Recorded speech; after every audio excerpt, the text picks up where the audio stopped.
यहोशू की पुस्तक अध्याय 17 कुल वचन 18।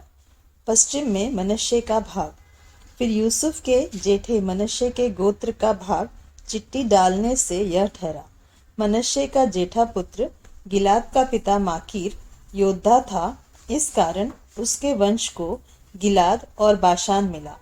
इसलिए यह भाग दूसरे मनश्शेइयों के लिए उनके कुलों के अनुसार ठहरा, अर्थात अबीएजेर, हेलेक, अस्रीएल, शेकेम, हेपेर और शमीदा, जो अपने अपने कुलों के अनुसार यूसुफ के पुत्र मनश्शे के वंश में के पुरुष थे, उनके अलग अलग वंशों के लिए ठहरा। परंतु हेपेर, जो गिलाद का पुत्र माकीर का पोता और मनश्शे का परपोता था, उसके पुत्र सलोफाद के बेटे नहीं बेटियां ही हुई, और उनके नाम महला, नोवा, होगला, मिल्का और तिरसा है। तब वे एलियाजार याजक, नून के पुत्र यहोशू और प्रधानों के पास जाकर कहने लगी, यहोवा ने मूसा को आज्ञा दी थी कि वह हमको हमारे भाइयों के बीच भाग दे। तो यहोशू ने यहोवा की आज्ञा के अनुसार उन्हें उनके चचाओं के बीच भाग दिया। तब मनश्शे को यरदन पार गिलाद देश और बाशान को छोड़ 10 भाग मिले, क्योंकि मनश्शेइयों के बीच में मनश्शेई स्त्रियों को भी भाग मिला, और दूसरे मनश्शेइयों को गिलाद देश मिला। मनश्शे की सीमा आशेर से लेकर मिकमतात तक पहुंची, जो शेकेम के सामने है। फिर वह दक्षिण की ओर बढ़कर एन तप्पू के निवासियों तक पहुंची। तप्पू की भूमि तो मनश्शे को मिली, परंतु तप्पू नगर जो मनश्शे की सीमा पर बसा है, वह एप्राइमियों का ठहरा।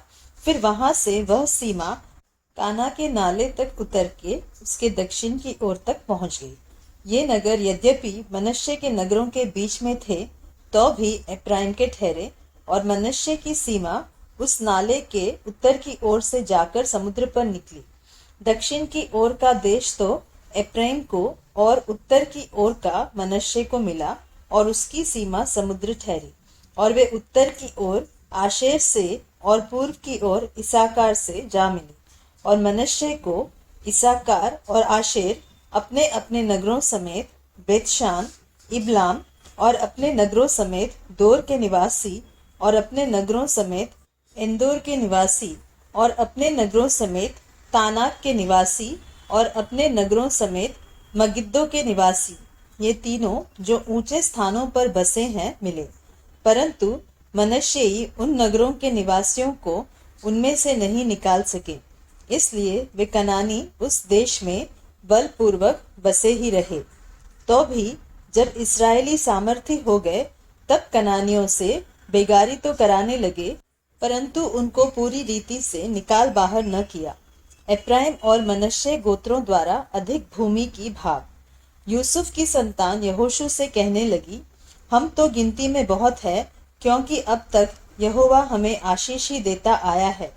फिर तूने हमारे भाग के लिए चिट्ठी डालकर क्यों एक ही अंश दिया है? यहोशू ने उनसे कहा, यदि तुम गिनती में बहुत हो और एप्राइम का पहाड़ी देश तुम्हारे लिए छोटा हो, तो परिज्जियों और रपाइयों का देश जो जंगल है, उसमें जाकर पेड़ों को काट डालो।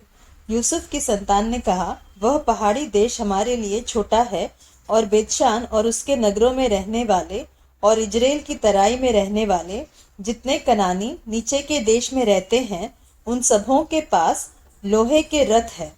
फिर यहोशू ने क्या एप्राइमी क्या मनश्शेई अर्थात यूसुफ के सारे घराने से कहा, हाँ, तुम लोग तो गिनती में बहुत हो और तुम्हारी सामर्थ्य भी बड़ी है, इसलिए तुमको केवल एक ही भाग न मिलेगा। पहाड़ी देश भी तुम्हारा हो जाएगा, क्योंकि वह जंगल तो है, परंतु उसके पेड़ काट डालो। तब उसके आसपास का देश भी तुम्हारा हो जाएगा, क्योंकि चाहे कनानी सामर्थी हो और उनके पास लोहे के रथ भी हो, तो भी तुम उन्हें वहां से निकाल सकोगे।